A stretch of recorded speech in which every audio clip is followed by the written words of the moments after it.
흔히들 이제 환자분들이 속쓰림, 소화불량으로 굉장히 많이 이제 병원에 내원하십니다.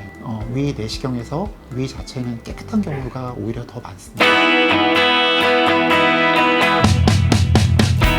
안녕하세요. 저는 상계백병원 근무하는 소화기내과 최정민이라고 합니다. 제 전공 분야는 위장관입니다.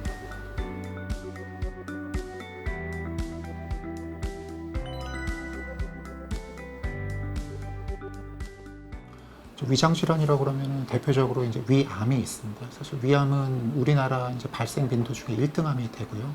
그래서 원인으로 따지면 이제 한국인의 많은 이러한 질환들 중에 이제 짜게 먹는 식습관, 또 매운 것을 먹는 식습관 이런 게 이제 영향이 있다고 그러는데요.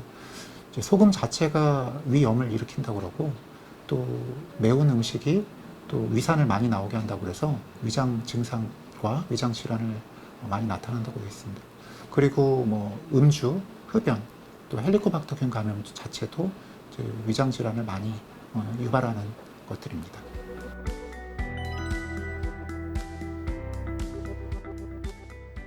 위염이라고 그러면 이제 굉장히 광범위한데요. 이제 저희가 분류하기로는 이제 급성 위염과 만성 위염으로 나눕니다. 이제 급성 위염이라고 그러면 저희가 뭐 항생제를 먹거나 갑자기 들어온 스트레스, 뭐 과도한 음주 후에 위내시경을 해보면 이제 위가 묽어지고 염증이 생기는 걸 말합니다.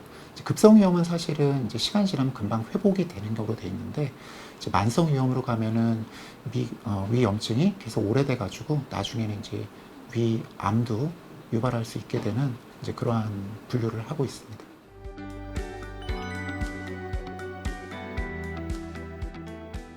흔히들 이제 환자분들이 속쓰림, 소화불량으로 굉장히 많이 이제 병원에 내원하십니다. 이제 본인이 위험 증상이 있다라고 해서 내원을 하시는데 그런 분들을 이제 내시경 검사를 해보면 사실은 위 내시경에서 위 자체는 깨끗한 경우가 오히려 더 많습니다. 이제 이런 경우를 이제 기능성 소화불량이라고도 하는데요.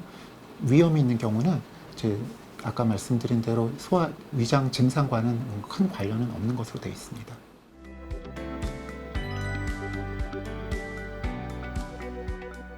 이제 오랫동안 위에 염증이 지속되면 이제 위암을 일으킬 수가 있습니다. 대표적으로 이제 염증이 오래된 경우를 이제 만성 위축성 위염이라고도 하고 또 장상피 화생이라고 그러는데요. 오랜 동안 염증이 생긴 경우에 이런 경우에 이제 암으로 되는 확률이 있습니다.